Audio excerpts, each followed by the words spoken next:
வணக்கம் தமிழ்நாடு. தமிழ்நாடு முன்னேறுதா இல்லையா? வளர்ச்சி அடையுதா இல்லையா? நல்லா இருக்கா இல்லையா? நல்லது நடக்குதா இல்லையா? இல்லை தான், இல்லவே இல்லை. எப்படின்னா சட்டம் ஒழுங்கு சரியில்லை, திருட்டு கொலை அதிகம். சட்டம் ஒழுங்கு சரியில்லை, ரோடு சரியில்லை, சுத்தமான தண்ணி இல்லை.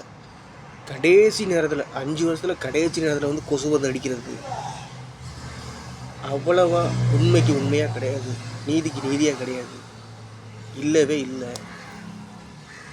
ஆக தமிழ்நாடு ஜெயலலிதா அம்மா ஆட்சியில் நல்லா இருந்துச்சு, எம்ஜிஆர் ஆட்சியில் நல்லா இருந்துச்சு. இல்லை, எம்ஜிஆர் ஆட்சியை நான் பார்த்ததில்லை, ஜெயலலிதா அம்மா ஆட்சியை நான் பார்த்தது நல்லா இருந்துச்சு. அந்த அம்மா என்னைக்கு போணுச்சோ அன்னைக்கே வெடியாமல் போச்சு. அரசியல்வாதிகள் என்பது கண்டிப்பாக அது ஒரு முகம் கிடையாது, பல முகம். நம்மள்கிட்ட காமிக்கிறது பொய்யான முகம், ஆனால் உண்மையான முகம் என்னன்னா அது கெட்டது, அதுதான் உண்மையானது.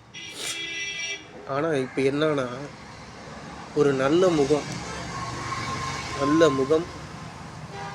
நல்ல மனம், நல்ல செயல் உங்களுக்காக காத்திருக்கு. உங்களுக்கு ஒரு வாய்ப்பு இருக்குது.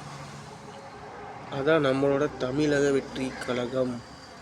அதாவது தமிழக வெற்றி கழகம் அங்கே 10 கோடி தொண்டர்கள் இருக்காங்கன்னு வச்சுக்கோங்க. இப்போ 2 கோடி 3 கோடி இருக்காங்க. இப்போ யாராவது தமிழக வெற்றி கழகத்தை நினைக்கிறாங்கன்னு வச்சுக்கோங்க. ஆக அதெல்லாம் நல்ல எண்ணம், நல்ல செயல், வாய்ப்பு தான் உண்மை, அதுதான் உண்மை.